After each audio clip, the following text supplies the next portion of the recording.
Good evening, everyone. It's really great to talk to you guys again. I've missed you. I had a comment on one of my videos yesterday asking, where are you? Why aren't you uploading? Are you okay?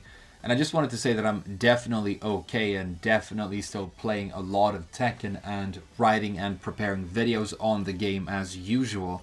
The reason I haven't been uploading as much lately is, well, there's basically one big reason, and maybe we should go and chill a bit over here while we talk about that, and then I'll move on to the actual topic of this video. But it's no secret that I think Leroy is a huge problem in this game right now. And I've talked about it so much that it's almost like beating on a dead horse at this point. Or I guess like beating on a giant horrific horse monster that is stomping the city of Tokyo to dust. But I'll just mention briefly again that I think he is the worst thing that has ever happened to competitive Tekken 7, especially if you're talking online. And he's such an unfair character that he basically invalidates this game as a competitive endeavor at the moment. And so, in my opinion, by far the most important change that could possibly come to this game is a very hard nerf of this character. And that's one thing, and it's been talked about before. But honestly, his release became almost like a bit of a spiritual blow to me in a way.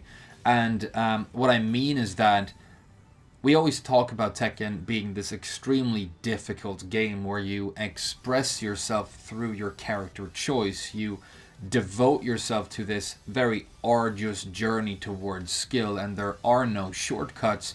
And so when Namco releases a super simplistic character that is very overpowered, I was hoping for more of the community at large to just reject the character.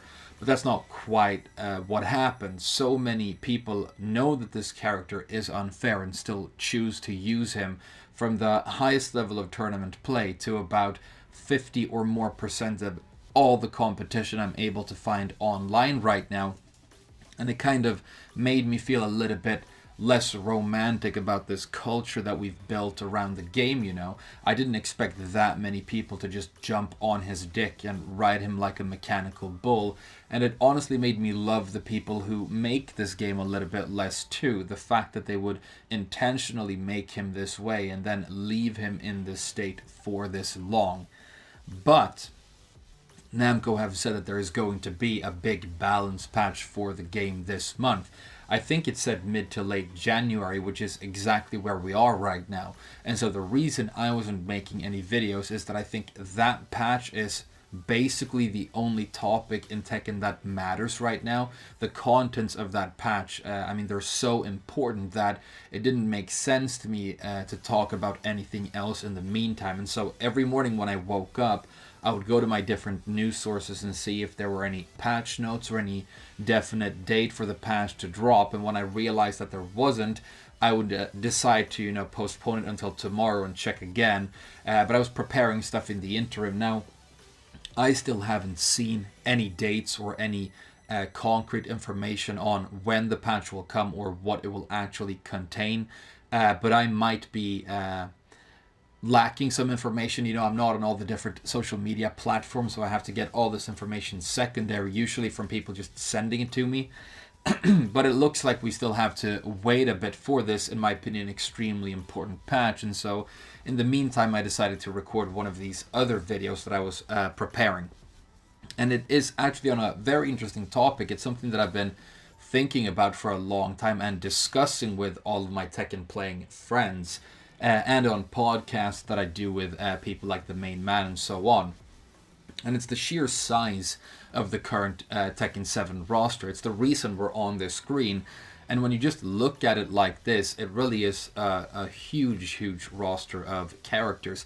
It might not feel that big to you right now, but I think the reason for that is that we're so used to many of these faces. Most of them we've been looking at for years at this point, but you also have to keep in mind that these are Tekken characters. It's not a 2D game where the characters have, like 9 moves and then a couple of EX version of those moves. These are very complex 3D characters with 100 moves or more. So just the sheer wealth of information that is on the screen is really quite crazy. And I lately compare Tekken a lot to learning a completely new foreign language. It's honestly comparable in terms of how much information and how many rules you have to remember to sort of, work your way towards fluency in Tekken.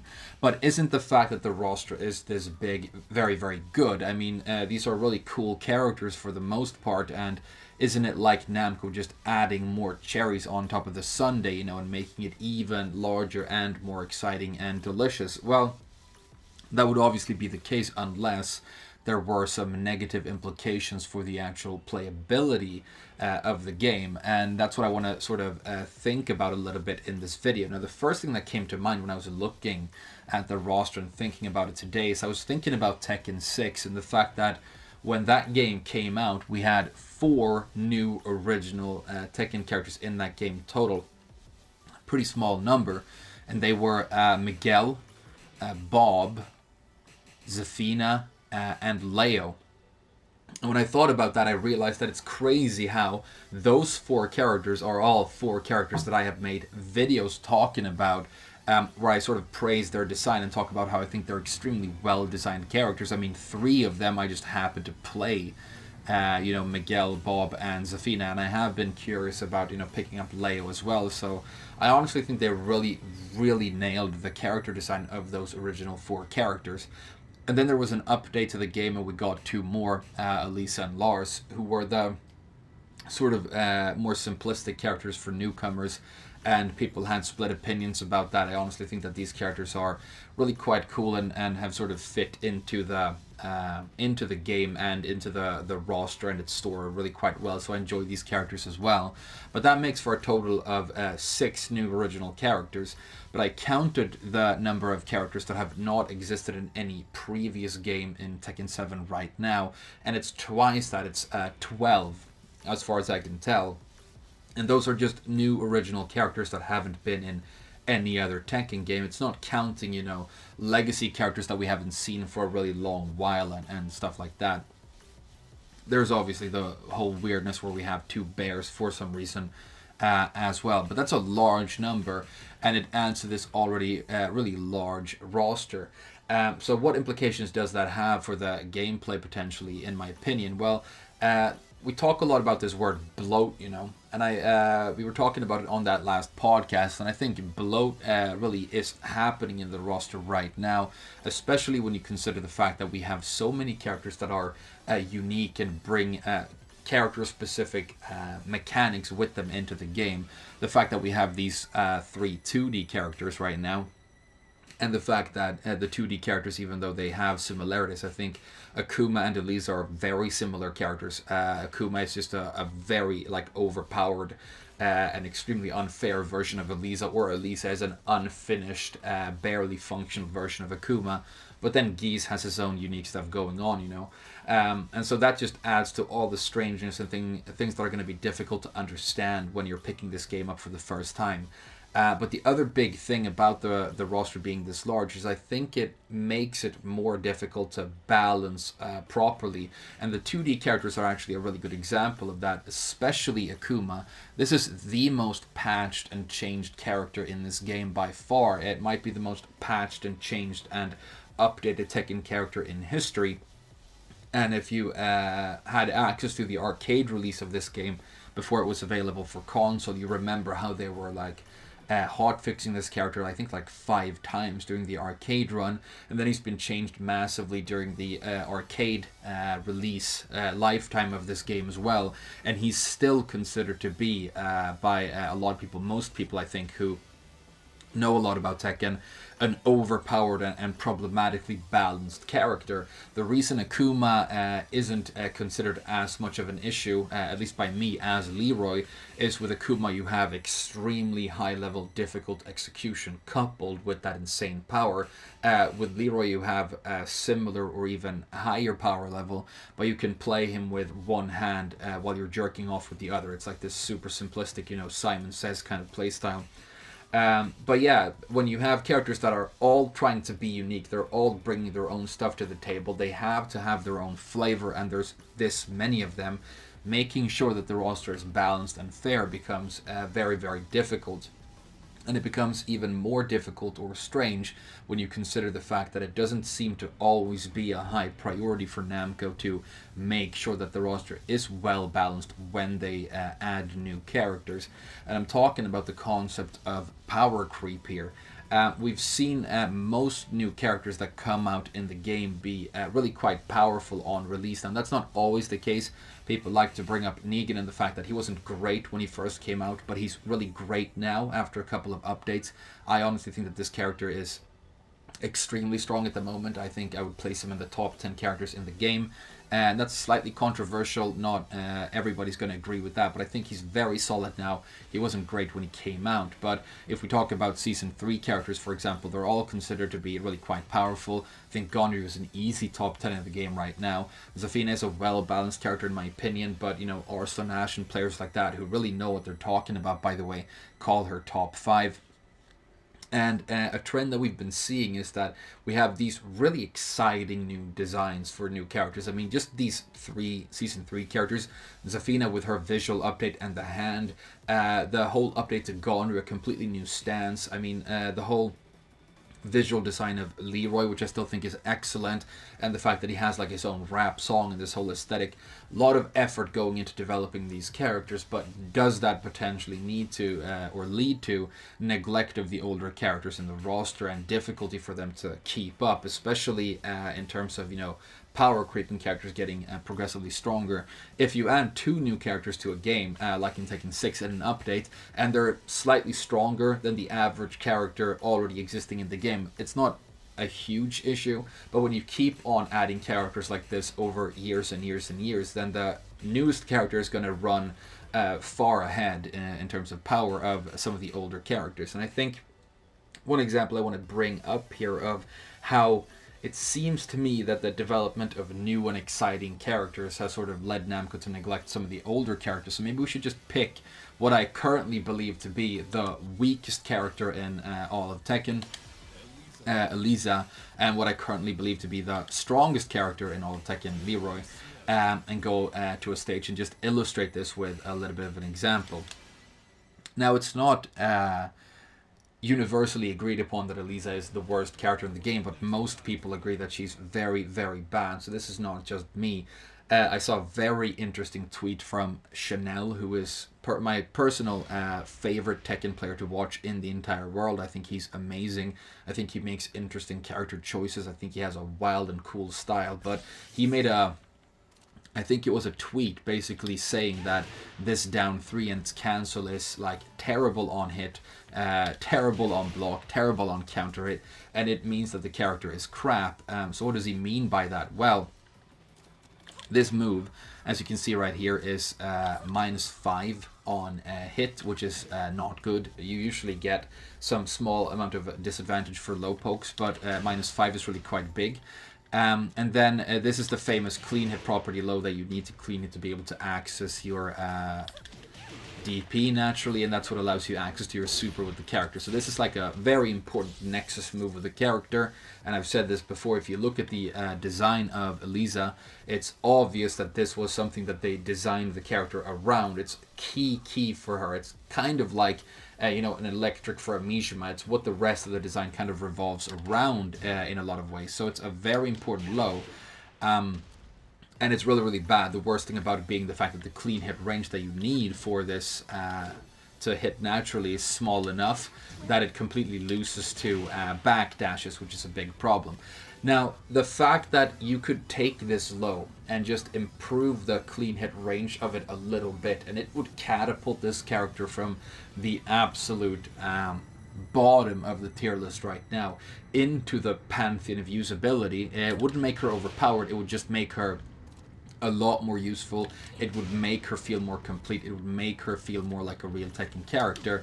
The fact that that's all you would have to do, and it hasn't been done, it's, you know, something that they've neglected to do over and over and over while releasing these new characters, is sort of an indication to me that the developers of this game seem to be much more concerned with releasing new and monetizable content for the game, if we're going to be, you know, a little bit cynic here, but you know, releasing new cool characters with new cool things rather than just implementing these simple fixes that could really help characters that are struggling in the roster already.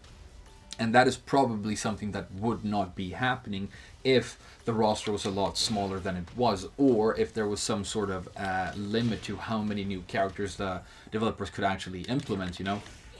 If we were working with a very small roster of maybe 15 characters, I'm not saying that's something that I would like. I personally love the fact that there is so much variety and choice in the roster, but if it was like that and the game still remained popular, then obviously the developers would have to keep on curating and improving the balance in the roster, maybe adding new moves to the characters to make sure that there was a level playing field.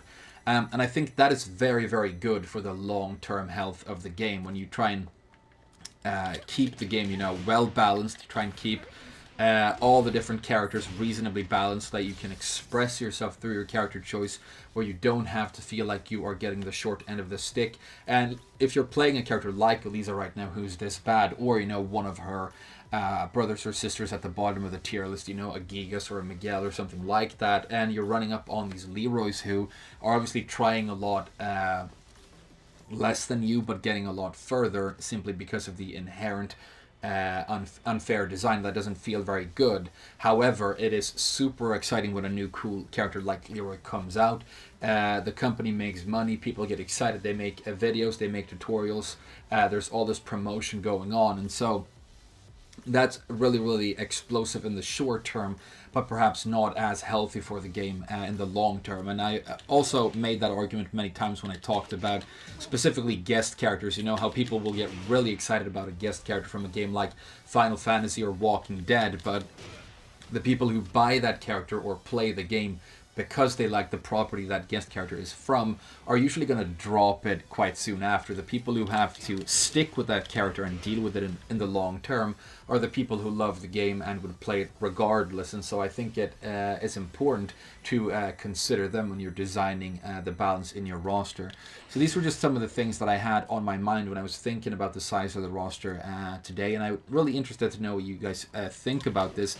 It's obviously amazing that the roster is this big, and I get more excited than anyone when a new character gets announced. I mean, if they were to drop that there will be a season 4, or that they're just going to release Kunimitsu by herself, I'd be super happy. That's a character that I love and that I look forward to potentially seeing. So I'm not criticizing anybody for being excited about the size of the roster or new characters coming out, but I wonder if maybe the focus should shift from all this crazy new shit to actually cultivating the garden of characters that is already in the game. So definitely let me know what you think about this topic. I think it's interesting to think about, and Tekken is in a unique new position with all the popularity and the continued popularity that it's seen with 7.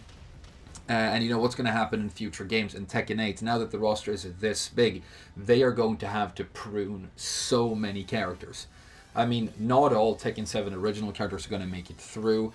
So many of our favorite characters, I mean, so many people are going to have their main just be cut from the game because they can't develop a new version of Tekken with that many characters. So, you know, what implications does it have for the release of the next entry in the series? Is it going to be an issue of a small roster coming out and then people just constantly badgering Namco for their main and the character that they want to see the most, you know, over years and years? It's kind of interesting to think about, and I look forward to seeing what happens with that. But third time I'm trying to end the video now, so I'm going to force myself to do it. Thank you so much for watching this short video where I was musing on the size of the roster. And like I say, I'm doing very well. I'm playing Tekken, I'm making videos, I'm preparing stuff. I have a new podcast in the works as well. For those of you who are interested in those, it's going to be on deep sea exploration, and I'm going to record it soon. So thank you so much. I'm going to try and be better about actually uploading and talking about the game more. But you know, you have to feel that spark, you know, that excitement about the game when you want to make a video, to make it feel really good and to be exciting for the viewer. And sometimes the character standing across from Inceliza right here sort of robs me of the ability to do that. But I'm going to try and be more optimistic. It's something that I need to work on in life in general. But again, thank you so much, and I'll see you guys again very soon. Bye bye for now.